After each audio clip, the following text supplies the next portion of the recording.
திருமணமாகாமலேயே ஒருத்தர் ரொம்ப வருஷம் வாழ்ந்து வந்தாரு. அவருக்கும் 90 வயசு ஆயிட்டுது. அவர் தன்னுடைய மரணப்படுக்கையில இருந்தாரு. அவருடைய நண்பர் அவர்கிட்ட வந்து, இப்போ நான் உன்கிட்ட ஒண்ணு கேட்டா நீ தப்பா எடுக்க மாட்டியேன்னு சொன்னாரு.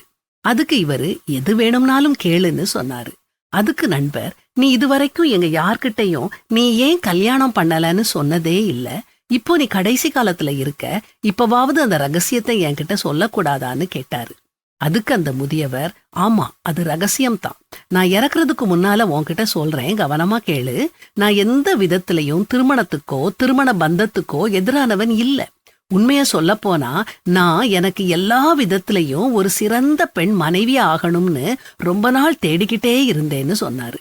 உடனே நண்பர் ஆச்சரியத்தோட, இந்த பறந்து விரிஞ்ச உலகத்துல, கோடிக்கணக்கான மக்கள் வாழும் இந்த உலகத்துல, அதுலயும் பாதி பேர் பெண்களா இருக்கிற பட்சத்துல ஒரு சிறந்த பெண்ணை உன்னால கண்டுபிடிக்க முடியலையான்னு கேட்டாரு.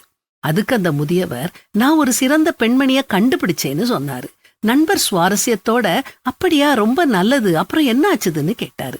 அதுக்கு அந்த பெரியவர், ஆனா அந்த பெண் எல்லா விதத்திலையும் சிறந்த கணவனை தேடிக்கிட்டு இருந்தான்னு சொன்னாரு. இது வேடிக்கையா இருக்குது இல்லையா? குறைவுள்ள மனுஷங்க குறையில்லாத நபர்களை தேடுறது வேடிக்கையா தான் இருக்குது. அந்த பெண்மணியும் கடைசி வரைக்கும் ஒரு சிறந்த மனிதனை கண்டுபிடிக்காமத்தான் தன்னுடைய உயிரை விட்டுருப்பாங்கன்னு நினைக்கிறேன். முதல்ல நாம குறைவுள்ளவங்க அப்படிங்கிறத நாம ஒத்துக்கிடணும். சிறப்பான பூரணமான துணையை தேடுறதை விட்டுட்டு கிறிஸ்து பூரணமாக மாற்றும் நபரை தேடணும். வெளித்தோற்றத்தை பார்க்காம கடவுளுக்கு பயந்து நடக்கும் நபரான்னு பாருங்க. சௌந்தரியம் வஞ்சனையுள்ளது, அழகும் வீண், கர்த்தருக்கு பயப்படுகிற ஸ்திரீயே புகழப்படுவாள்னு பைபிள்லையும் வாசிக்கிறோமே.